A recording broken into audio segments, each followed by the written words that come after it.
It started with a letter from someone who knew all my secrets. But I had never told anyone. I had always believed I was a private person. Not because I had secrets to hide, but because I valued the little boundaries that kept me safe, unseen, untouched by the outside world. I lived alone in a small suburban neighborhood.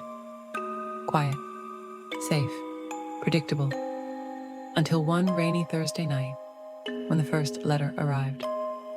It had no return address, just my name, Isabel, scrawled across the front in rough handwriting. No stamp, hand delivered. I stared at it for a long moment before tearing it open. Inside, a single line, written in black ink. You wore the red sweater today. It suits you. My blood ran cold. I had worn my red sweater, at home, alone, or at least, I thought I was alone. I told myself it was a joke, a prank, maybe one of the neighborhood kids fooling around. I threw the letter away, and for a few days, life went back to normal. But the letters didn't stop. Another one slipped under my door the next morning. You hum when you're scared. It's adorable. And another after that.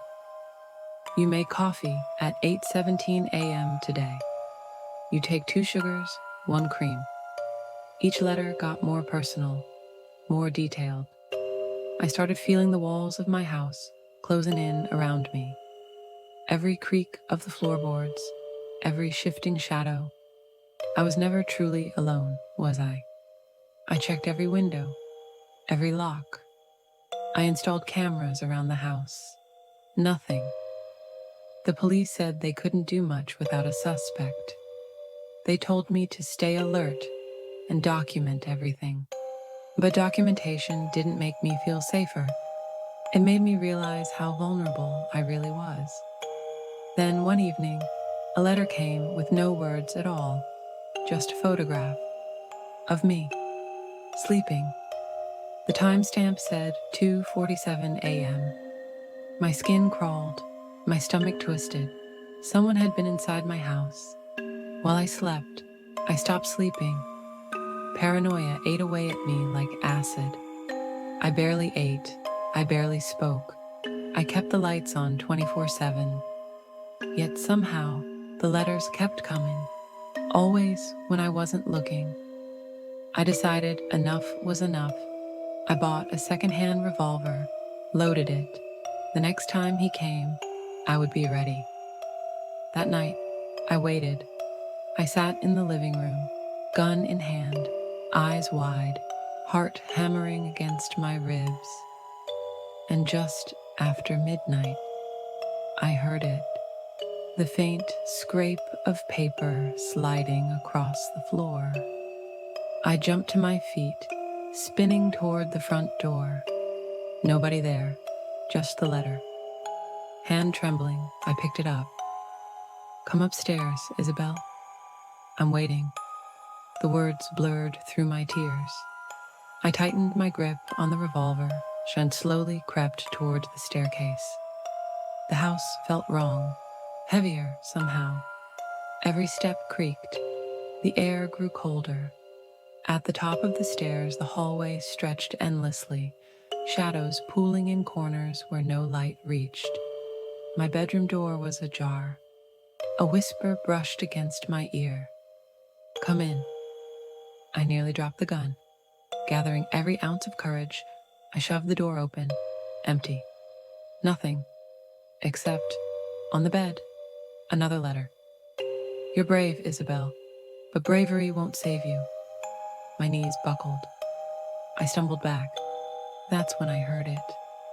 A soft, wet breathing right behind me. I whirled around and saw nothing. Nobody. The house was empty, except not quite.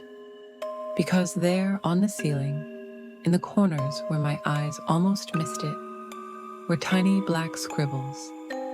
Thousands of tiny words written in ink, covering every inch of the ceiling. I squinted. Each word was a memory. My memories. My thoughts. Things I had never spoken aloud. Age 7. Hid in closet after dad's yelling. Age 12. Cried in the library over first heartbreak.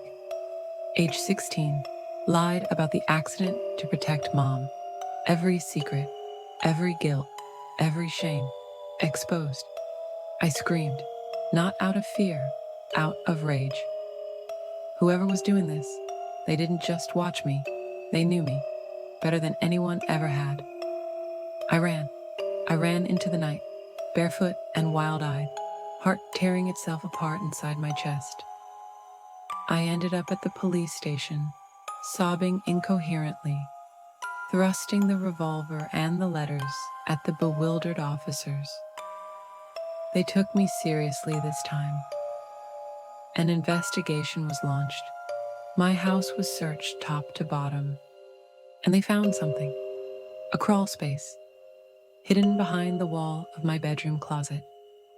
Inside, a nest, blankets, food wrappers, and a journal. Hundreds of pages written in that same rough handwriting. Page after page, entry after entry, documenting my every move for years. They never found the man. No fingerprints, no DNA, no sign of forced entry. It was as if he had simply evaporated. Months later, I moved to a new city. New house, new locks, new name. I started therapy. I made friends.